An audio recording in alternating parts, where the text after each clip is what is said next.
আসসালামু আলাইকুম। জসিন্তা জিনিয়া স্বাগত জানাচ্ছি এনটিভির রাতের খবরে।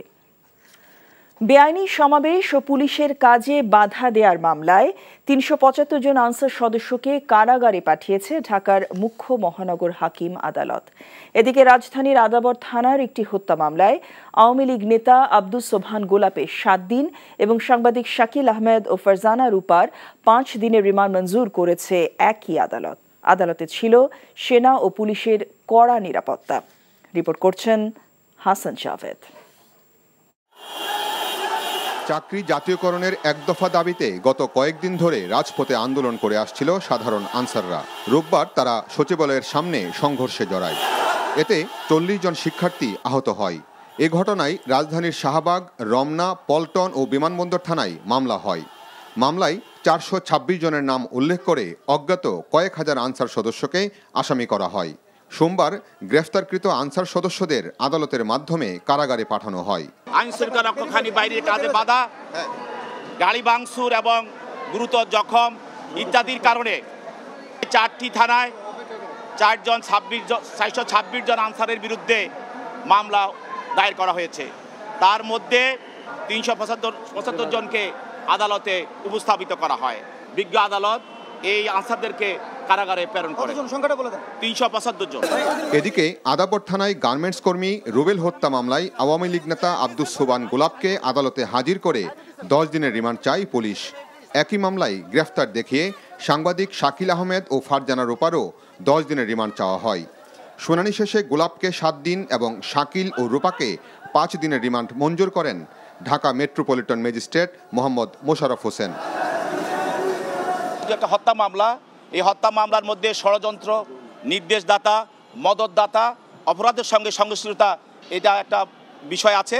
এই বিষয়ে এই মামলার এই আসামিদের বিরুদ্ধে সম্পূর্ণভাবে এটা সম্পৃক্ত এবং প্রতিমান। ঘটনা সম্পর্কে ওরা আমার মক্কেলরা কোনো কিছুই জানে না এবং ঘটনাস্থলে উপস্থিত ছিল না। ঘটনার যে সময় এবং স্থান, ওই সময় আমার মক্কেলরা তার কর্মস্থলে ছিল। উদ্দেশ্য প্রণোদিতভাবে এই মামলায় আমার মক্কেলদেরকে সম্পৃক্ত করা হয়েছে। এর আগে উত্তরা থানার একটি হত্যা মামলায় শাকিল আহমেদ ও ফারজানা রূপাকে ৪ দিনের রিমান্ড নিয়েছিল police. Hasan Javed, NTV news, Dhaka. দাবি আদায় নয়, বিশৃঙ্খলা করতে আনসারের ছদ্মবেশে একটি গোষ্ঠী সচিবালয়ে এসেছিল জানিয়ে উপদেষ্টা আসিফ নজরুল বলেছেন, সব ষড়যন্ত্র রুখে দেবে ছাত্র জনতা। আরেক উপদেষ্টা ফজলুল কবির খান বলেছেন, বানের জলে ভেসে নয়, জনগণই এ সরকারকে ক্ষমতায় বসিয়েছে। ঢাকা মেডিকেলে আনসারদের হামলায় আহত সমন্বয়ক হাসনাত আবদুল্লাহকে দেখতে গিয়ে এসব কথা বলেন তারা। নূর হোসেনের রিপোর্ট। সচিবালয়ের সামনে আনসার সদস্যদের হামলায় আহত বৈষম্যবিরোধী ছাত্র আন্দোলনের সমন্বয়ক হাসনাত আবদুল্লাহ সহ অন্যদের খোঁজ খবর নিতে ঢাকা মেডিকেল কলেজ হাসপাতালে যান অন্তর্বর্তীকালীন সরকারের আইন উপদেষ্টা আসিফ নজরুল, শিক্ষা উপদেষ্টা ওয়াহিদুদ্দিন মাহমুদ, জ্বালানি উপদেষ্টা মোহাম্মদ ফজলুল কবির খান।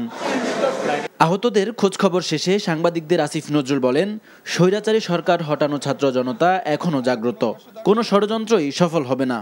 যারা অপশক্তির দোসর আছে, যারা বিভিন্ন ছদ্মাবরণে ছাত্র জনতার বিপ্লবকে নস্যাৎ করতে চায়, তাদের জন্য একটা বার্তা দিয়েছে যে এই দেশের ছাত্র সমাজ জাগ্রত রয়েছে, কোনো ষড়যন্ত্র সফল হবে না। এবং যারা ষড়যন্ত্র করবে, যারা এই ছাত্র জনতার গণ অভ্যুত্থানকে দাবি আদায়ের ছদ্মাবরণে বা বিভিন্ন অজুহাতে বিভিন্ন ছদ্মাবরণে যারা এটাকে নস্যাৎ করতে চাবে, তাদের বিরুদ্ধে আমরা তো প্রচলিত আইনে ব্যবস্থা নিব, প্রচলিত আইনে। এছাড়া ছাত্র সমাজ যারা আছে তারা জাগ্রত আছে, এই ছাত্র সমাজকে পরাজিত করা এবং তাদেরকে বিভ্রান্ত করা যাবে না। জ্বালানি উপদেষ্টা বলেন, এই সরকার জনগণের প্রত্যাশা সরকার, বানের জলে ভেসে আসেনি।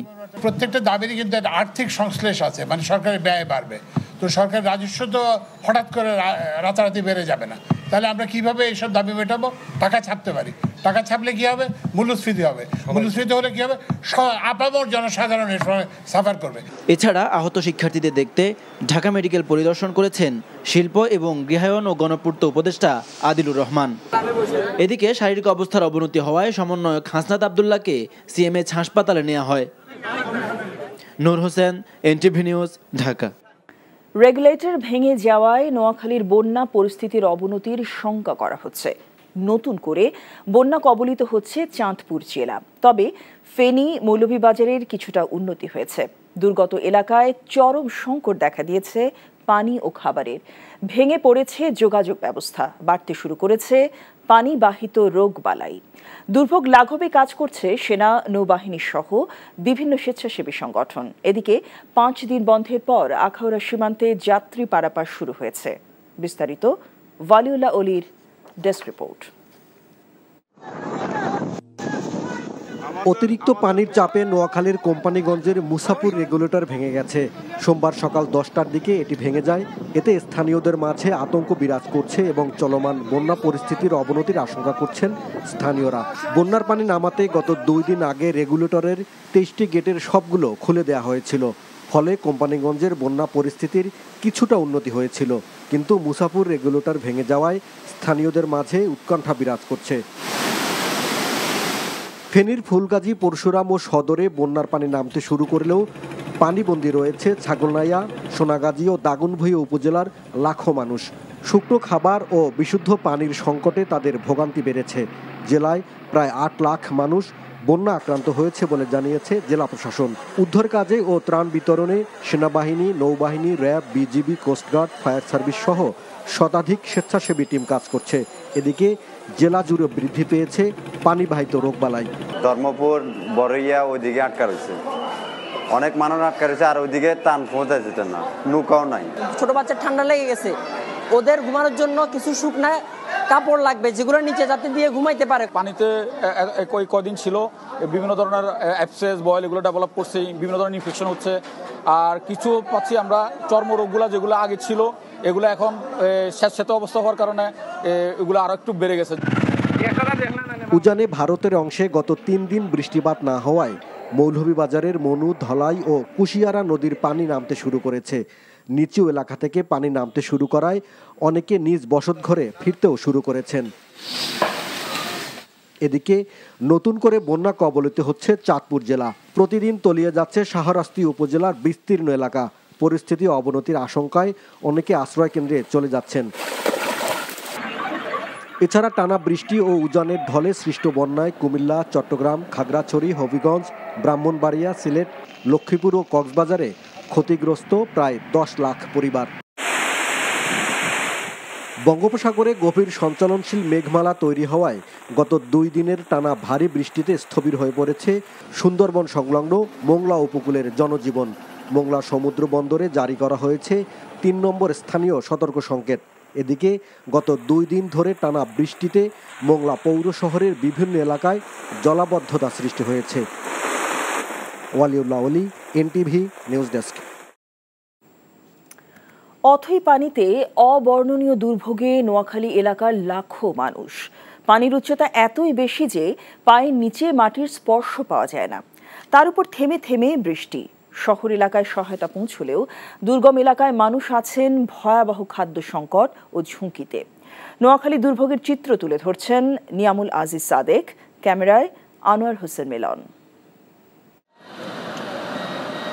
চোখের সামনে পানির নিচে তলিয়ে আছে খেলার মাঠটি। রেলিংয়ের ফাঁক গলে এই দৃশ্যটাই হয়তো সবচেয়ে বেশি কষ্ট দিচ্ছে 5 বছরের আহনাফকে। পানিবন্দী জীবনে শিশুদের দুরন্তপনা থেমে আছে 4 দেয়ালের মধ্যে। অসংখ্য বইও আছে পাঠশালায়, কিন্তু দুর্যোগের কারণে পাঠের পরিবর্তে সহযোগী হওয়াতে বেশি মনোযোগ সব মানুষের। আমরা অনেক জায়গায় খেলতাম, স্কুলে যেতাম, আর পারি না, পানির কারণে পারি না। আমরা আগে অনেক জায়গায় যাইতাম, স্কুলে আইতাম, কিন্তু এখন পানির কারণে এটা করতে পারি না। খাবার পানির সংকট নিয়ে নারী পুরুষ ছোটেন শহরে, তবে প্রচুর শুকনো খাবার, রান্না করা খাবার পাচ্ছেন পাশের আশ্রয় কেন্দ্রের মানুষ। পানিতে দূরিয়ে এখন আইছি, সুবি আইছি, কিছু আনতে পারি না, বাও একখানে কিছু খালি হিন্দার কাপড় লাগে দূরে পানিতে আইছি। আর কখনো আমার এই জন্মের পর থেকে আমি আর কখনো দেখিনি কোনো পানি নেই, কোনো শুকনা খাবারও নাই, কোনো বীজে খাবারও নাই। এর বিপরীত চিত্র দুর্গম এলাকার। ফেনীর লালপুরের প্রত্যন্ত গ্রাম কাতালিয়ার দোতলার ওপরে প্রতিটি ঘরেই শতাধিক মানুষ। 1 বছরের শিশু থেকে বৃদ্ধ সবাই এখন জীবন বাঁচানোর তাগিদে হন্যে হয়ে খাবার খুঁজছেন আশ্রয় কেন্দ্রে।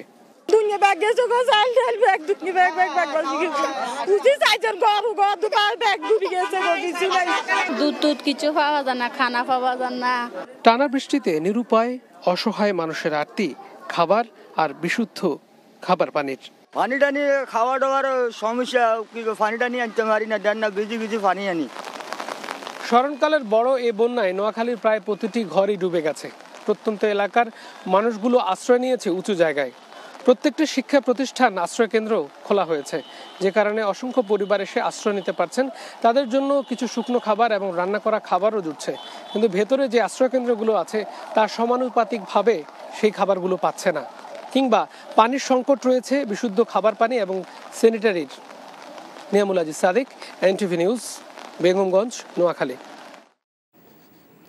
ভারতের ফারাক্কা বাঁধের 109টি গেট খুলে দেওয়া হয়েছে সোমবার গেটগুলো খুলে দেওয়া হয় বলে জানা গেছে গণমাধ্যমের খবর অনুযায়ী প্রতিবেশী দুই রাজ্য বিহার ও ঝাড়খণ্ডে বন্যার জেরে পানির চাপ পড়েছে ফারাক্কা বাঁধ এলাকায় পানি বিপদসীমার 77.34 মিটার উপর দিয়ে বইতে থাকায় বাধ্য হয়ে গেট খুলে দেওয়া হয় সেক্ষেত্রে ফেডার ক্যানেলেও পানির পরিমাণ বাড়ানো হয়েছে বাঁধ খুলে দেওয়ায় পশ্চিমবঙ্গের মুর্শিদাবাদ সহ বাংলাদেশেও বন্যার আশঙ্কা তৈরি হয়েছে ধারণা করা হচ্ছে এতে একদিনে 11 লাখ কিউসেক পানি বাংলাদেশে ঢুকবে জাতির উদ্দেশ্যে দেয়া প্রধান উপদেষ্টার বক্তব্য আশাব্যঞ্জক তবে নির্বাচনের রোডম্যাপ নিয়ে ধোঁয়াশা রয়ে গেছে বলে মনে করে বিএনপি দলের মহাসচিব মির্জা ফখরুল ইসলাম আলমগীর দাবি জানিয়েছেন নির্বাচন ইস্যুতে রাজনৈতিক দলগুলোর সাথে দ্রুত সংলাপে বসার ফ্যাসিবাদের দোসরদের প্রশাসন থেকে প্রত্যাহারের দাবিও জানান তিনি ইমরুল আহসানের রিপোর্ট রোববার জাতির উদ্দেশ্যে ভাষণ দেন অন্তর্বর্তীকালীন সরকারের প্রধান ডক্টর মোহাম্মদ ইউনূস পরদিন এ নিয়ে প্রতিক্রিয়া জানান বিএনপির মহাসচিব বলেন প্রয়োজনীয় সংস্কারের জন্য সরকারকে সময় দিতে হবে তবে নির্বাচন হতে হবে যৌক্তিক সময়ের মধ্যে আমরা আশা করেছিলাম যে প্রধান উপদেষ্টা মহোদয় তিনি একটা রোড ম্যাপ দিবেন সেই রোড ম্যাপটা আমরা কিন্তু ফর ট্রানজিশন টু ডেমোক্রেসি এটা আমরা কিন্তু ওনার বক্তব্যের মধ্যে পাই না কবে নির্বাচন হবে এটা রাজনৈতিক সিদ্ধান্ত সঠিক অবশ্যই রাজনৈতিক সিদ্ধান্ত হবে কিন্তু এই রাজনৈতিক সিদ্ধান্ত নেওয়ার জন্য তো রাজনৈতিক নেতা রাজনৈতিক দল রাজনৈতিক ব্যক্তিদের সঙ্গে আলোচনা করতে হবে আমি আশা করব যে আমাদের প্রধান উপদেষ্টা সেই প্রক্রিয়াটার দিকে খুব দ্রুত যাবেন তিনি রাজনৈতিক দলগুলোর সঙ্গে কথা বলবেন নির্বাচন হতেই হবে নির্বাচনটা যেন সুষ্ঠু অবাধ নিরপেক্ষ হয় সবাই যেন ভোট দিতে পারে বিএনপি নেতাকর্মীদের বিরুদ্ধে দায়ের করা প্রায় 1.5 লাখ মামলা প্রত্যাহারের দাবি জানান মির্জা ফখরুল বলেন স্বৈরাচার পালিয়ে গেলেও চক্রান্ত অব্যাহত রেখেছে ফ্যাসিবাদের দোসররা আমরা এই প্রশাসনে এখনো সেই সমস্ত ব্যক্তিদের দেখতে পাচ্ছি যারা এই ফ্যাসিবাদী সরকারকে মদত দিয়েছে তাদের চেহারা আমরা আর দেখতে চাই না সচিবালয় ঘেরাও করে আমরা আনসার এবং অন্য সব কিছু লোকজনদের নাম পোশাকধারী লোক তারা গোলযোগ সৃষ্টি করে সমস্যা সৃষ্টি করতে চেয়েছিল এটা ভালো লক্ষণ নয় অর্থাৎ যারা পরাজিত তারা এখন আবার বিভিন্নভাবে সে চক্রান্ত করছে যে এই বিজয়কে তারা নস্যাৎ করে দেওয়ার জন্য বন্যা পরিস্থিতি নিয়েও কথা বলেন তিনি ভারতের যে বাঁধ খুলে দেওয়া হয়েছে একটা ক্রিমিনাল অফেন্স বলে আমি মনে করি আন্তর্জাতিক আইন বলে যে তাকে এটা ভাটির দেশকে তাকে অবৈধ করতে হবে জনগণকে সচেতন করার জন্য সেটা করা হয়নি এদিকে বন্যার্তদের সহায়তায় বিএনপির কেন্দ্রীয় ত্রাণ সংগ্রহ কার্যক্রমের উদ্বোধন করে মির্জা ফখরুল বলেন ছাত্র জনতার শক্তির মধ্য দিয়ে এই দুর্যোগে জয়ী হবে বাংলাদেশ ইমরুল আহসান এনটিভি নিউজ ঢাকা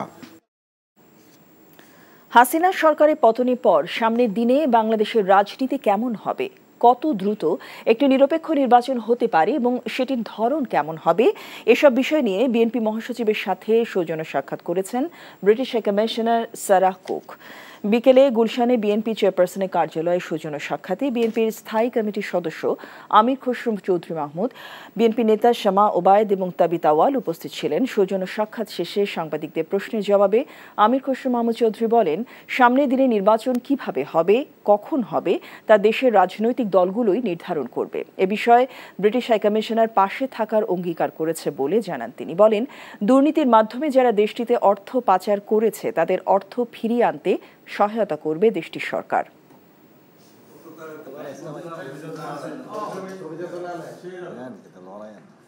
জনগণ যাদেরকে ভোট দিয়ে নির্বাচিত করবে তারা দেশের দায়িত্ব নেবে, তারা জনগণের কাছে দায়বদ্ধ থাকবে, বিগত দিনে যেটা ছিল না। জনগণের কাছে জবাবদিহি থাকবে, যেটা বিগত দিনে ছিল না। এটাই হচ্ছে মূল কথা। একটা নিরপেক্ষ আন্তর্জাতিক তদন্তের মাধ্যমে যে বিষয়গুলো উঠে আসবে সেটার উপর ভিত্তি করে আমরা আগামী দিনে কীভাবে আগাবো। বিএনপির পক্ষ থেকে যে কথাগুলো বলা হয়েছে সেগুলো স্বাভাবিকভাবে জাতিসংঘের যে তদন্ত টিম আসবে, আমরা যদি তাদের সাথে যখন বসবো সেগুলো আলোচনায় আসবে স্বাভাবিকভাবে। জামায়াত ইসলামের উপর শেখ হাসিনার সরকারি নিষেধাজ্ঞা কাল প্রত্যাহার করা হবে বলে জানিয়েছেন দলটির আইনজীবী অ্যাডভোকেট শিশির মনির। সহ বাংলাদেশের উল্লেখযোগ্য রাজনৈতিক দলগুলোকে নতুন বাংলাদেশ গঠনের প্রক্রিয়ার সঙ্গে সংযুক্ত করা হয় এবং সেই সংযুক্তের মধ্যে জামায়াত ইসলামীকে আনুষ্ঠানিকভাবে আমন্ত্রণ জানানো হয়। তার অংশ হিসেবে রাজনৈতিক প্রক্রিয়ায় জামায়াত ইসলামী অংশগ্রহণ করেছে। ডিফ্যাক্টোভাবে কোনো নিষেধের কার্যক্রম আপাতত নাই।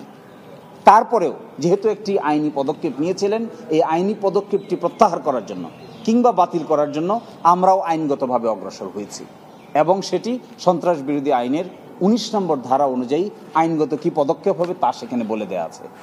সেই অনুযায়ী আমরা সরকারকে রিকোয়েস্ট করেছি, সরকার এগ্রি করেছেন। ঢাকা বিশ্ববিদ্যালয়ের নতুন উপাচার্য হিসেবে নিয়োগ পেয়েছেন অধ্যাপক ডক্টর নিয়াজ আহমেদ খান। ঢাকা বিশ্ববিদ্যালয়ের 30তম উপাচার্য হিসেবে দায়িত্ব নিতে যাওয়া নিয়াজ আহমেদ খান বিশ্ববিদ্যালয়টির ডেভেলপমেন্ট স্টাডিজ বিভাগের অধ্যাপক। ভিসি হিসেবে তার নিয়োগের বিষয়টি নিশ্চিত করে সংশ্লিষ্ট মন্ত্রণালয়ের সূত্র জানিয়েছে, ইতোমধ্যে এ বিষয়ে আচার্য রাষ্ট্রপতি মোহাম্মদ শাহাবুদ্দিন সম্মতি দিয়েছেন। শিগগিরই তার নিয়োগ সংক্রান্ত প্রজ্ঞাপন জারি করা হবে। অধ্যাপক নিয়াজ আহমেদ খান বেসরকারি বিশ্ববিদ্যালয় ইন্ডিপেন্ডেন্ট ইউনিভার্সিটির প্রো ভিসি হিসেবে দায়িত্ব পালন করছেন। অধ্যাপক doctor Niaz Ahmed Khan University of Oxford, University of Wales Swansea, Asian Institute of টেকনোলজিতে উচ্চশিক্ষা গ্রহণ এবং গবেষণা করেছেন। অধ্যাপক খান দীর্ঘদিন ধরে বাংলাদেশ, থাইল্যান্ড ও যুক্তরাজ্যে একাডেমিক ও কার্যকরী ডেভেলপমেন্ট ম্যানেজমেন্টের উন্নয়নে অবদান রাখছেন।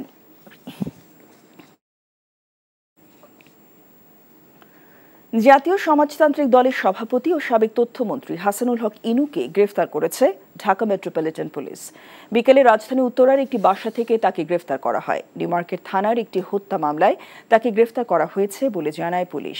গত 21 অগস্ট নিউমার্কেট থানায় মামলাটি করা হয়। হাসানুল হক ইনু আওয়ামী লীগ নেতৃত্বাধীন রাজনৈতিক জোট কেন্দ্রীয় 14 দলের অন্যতম নেতা।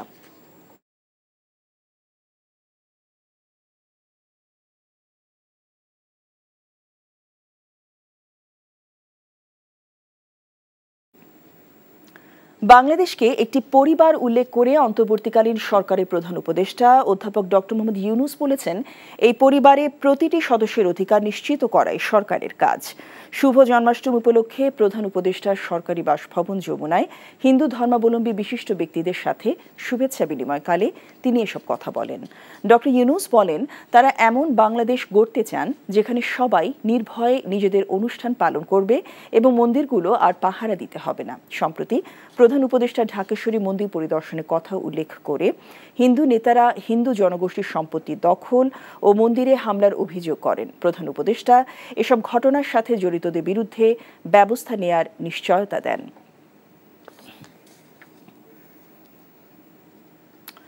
দেশকে এগিয়ে নিতে ধর্ম বর্ণ নির্বিশেষে সবাইকে একযোগে কাজ করার আহ্বান জানিয়েছেন রাষ্ট্রপতি মোহাম্মদ শাহাবুদ্দিন। শুভ জন্মাষ্টমী উপলক্ষে দুপুরে বঙ্গভবনে হিন্দু ধর্মাবলম্বী বিশিষ্ট ব্যক্তিদের সাথে শুভেচ্ছা বিনিময় অনুষ্ঠানে তিনি আহ্বান জানান। অনুষ্ঠানে ভারত ও নেপাল দূতাবাসের কর্মকর্তারাও যোগ দেন। পারস্পরিক সহমর্মিতা, সম্প্রীতি ও মানবিক মূল্যবোধের বন্ধনে নতুন প্রজন্মের জন্য একটি প্রগতিশীল ও শান্তিপূর্ণ সামাজিক ব্যবস্থা গড়ে তোলাই এবারের জন্মাষ্টমীর অঙ্গীকার বলে জানান রাষ্ট্রপতি। দেশের সংকটকালে বানভাসী মানুষের পাশে দাঁড়াতে দেশবাসীর প্রতি আহ্বান জানান।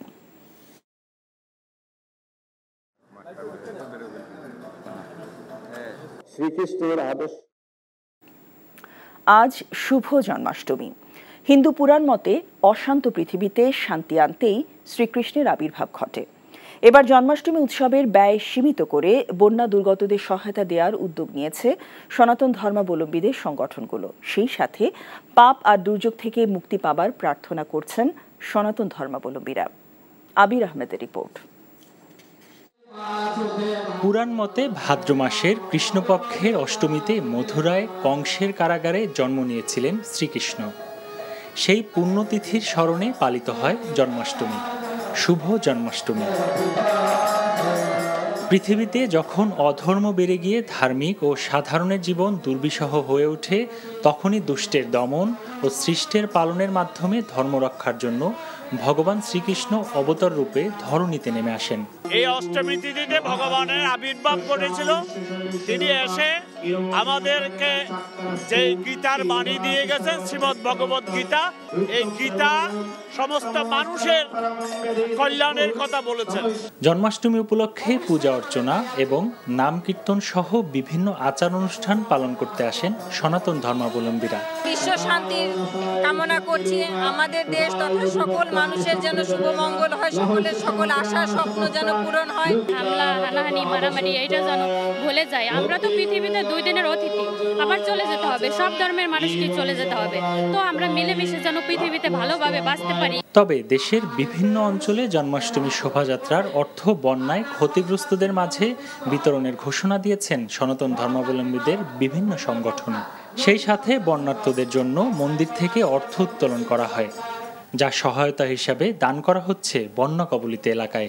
অনেক কিছু আমরা কাটছাঁট করে করছি বন্যার্থের জন্য। আমাদের এখান থেকে বেশিরভাগ অংশ 80% আমরা বন্যার্থের জন্য আমরা দানটা করব। বন্যায় যা হচ্ছে এটার জন্য আমাদের উই আর রিয়েলি স্যাড, আমাদের অনেক খারাপ লাগতেছে। এন্ড আমরা যতটুকু পারছি আমরা হেল্প করছি, সবাই মিলে হেল্প করছি।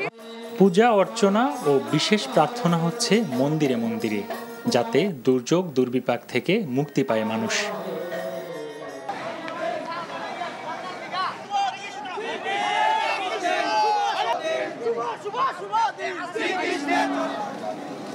গত 53 বছরেও আমরা জানি বাংলাদেশে বিভিন্ন সময় খুবই ন্যাক্কারজনকভাবে সাম্প্রদায়িক হামলা হয়েছে, সংখ্যালঘু জনগোষ্ঠীর উপর নিপীড়ন হয়েছে, তাদের সম্পত্তি লুট করে নেওয়া হয়েছে এবং এগুলোর কোনো ধরনের বিচার কিন্তু করা হয়নি। বিচার করবে কিভাবে? কারণ যারা বিচার করবে তারা এই ঘটনাগুলোর সাথে জড়িত ছিল। আবির আহমেদ, এনটিভি নিউজ, ঢাকা। ব্যবসা প্রতিষ্ঠান ধ্বংস, ভাঙচুর, লুটপাট ও অগ্নিসংযোগ করা হবে তা বিএনপি সমর্থন করে না বলে মন্তব্য করেছেন বিএনপি জাতীয় নির্বাহী কমিটির সদস্য কাজী মনিরুজ্জামান মনির। এই অগ্নিকাণ্ড আমি কোনোভাবেই সমর্থন করি না। গাজী সাহেব যদি অন্যায় করে থাকে, উনি গ্রেপ্তার হয়েছেন, দেশে আইন আছে, প্রচলিত আইনে ওনার বিচার হবে, উনি দোষী হলে ওনার সাজা হবে। কিন্তু ওনার কারখানা পুরে তো ওনাকে সাজা দেওয়ার কোনো দরকার নাই। আমি আজকে আপনাদের কাছে স্পষ্ট করে বলতে চাই, এখানে কোনো রাজনৈতিক নেতাকর্মী এই লুটপাটের সাথে, অগ্নিসংযোগের সাথে আমাদের কোনো নেতাকর্মী জড়িত না। দাবি দাওয়া নিয়ে এখনই অস্থির না হয়ে অন্তর্বর্তীকালীন সরকারকে সময় দেওয়ার আহ্বান জানিয়েছেন জামায়াত ইসলামের আমির ডাক্তার শফিকুর রহমান।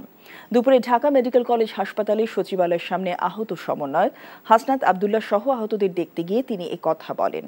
সরকার সব দিক থেকে সবকিছু গুছিয়ে আনার পর নিয়মতান্ত্রিক উপায়ে দাবি জানানোর আহ্বান জানান তিনি। কেউ ষড়যন্ত্র করলে ছাত্র জনতার পাশে থেকে মোকাবেলার ঘোষণাও দেন জামায়াতের এই নেতা। সার্বিক বিবেচনায় সরকার এখনও সঠিক পথে রয়েছে বলেও মন্তব্য করেন ডাক্তার শফিকুর রহমান। নগদ নিবেদিত অর্থনীতির খবর। চলতি মাসে প্রথম সপ্তাহে ধীর গতি কাটিয়ে বাড়ছে রেমিটেন্স আয়। এ মাসে প্রথম 24 দিনে দেশে বৈধ পথে 171 কোটি 83 লাখ মার্কিন ডলার রেমিটেন্স এসেছে। বাংলাদেশ ব্যাংকের হালনাগাদ তথ্য পর্যালোচনায় দেখা যায়, রাষ্ট্রায়ত্ত খাতের ব্যাংকগুলোর মাধ্যমে রেমিটেন্স এসেছে 27 কোটি 69 লাখ মার্কিন ডলার। কৃষি ব্যাংকের মাধ্যমে এসেছে 6 কোটি 4 লাখ 10 হাজার মার্কিন ডলার। এছাড়া বেসরকারি ব্যাংকগুলোর মাধ্যমে এসেছে 137 কোটি 77 লাখ 90 হাজার মার্কিন ডলার। আর বিদেশি ব্যাংকগুলোর মাধ্যমে এসেছে 32 লাখ 30 হাজার মার্কিন ডলার। দুর্যোগপূর্ণ মুহূর্তে দেশের সব মানুষ যেভাবে এগিয়ে এসেছেন তা দৃষ্টান্ত হয়ে থাকবে বলে মন্তব্য করেছেন স্বরাষ্ট্র ও কৃষি উপদেষ্টা লেফটেন্যান্ট জেনারেল অবসরপ্রাপ্ত মোহাম্মদ জাহাঙ্গীর আলম চৌধুরী। তবে বন্যায় অন্যের জীবন বাঁচাতে গিয়ে নিজের জীবন ঝুঁকিতে না ফেলতে সবাইকে সতর্ক থাকতে বলেছেন তিনি। কুমিল্লার বুড়িচংয়ে বন্যা দুর্গতদের আশ্রয় কেন্দ্র পরিদর্শন ও ত্রাণ বিতরণ শেষে তিনি এসব কথা বলেন। বন্যা পরিস্থিতির উন্নতি হয়েছে জানিয়ে স্বরাষ্ট্র উপদেষ্টা বলেন, বন্যার পরও নানামুখী সমস্যা এড়াতে ব্যাপক প্রস্তুতি গ্রহণ করা হচ্ছে। ক্ষতিগ্রস্তদের পুনর্বাসন করতে সময় দিতে হবে বলেও মন্তব্য করেন তিনি।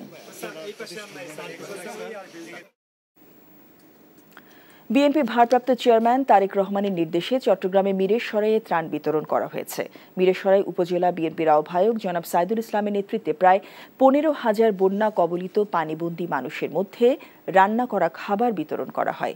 এ সময় উপস্থিত ছিলেন মিরেশরাই উপজেলা নির্বাহী অফিসার মাহফুজা জেরিন সহ জেলা উপজেলা বিএনপির অঙ্গ সংগঠনের নেতৃবৃন্দ।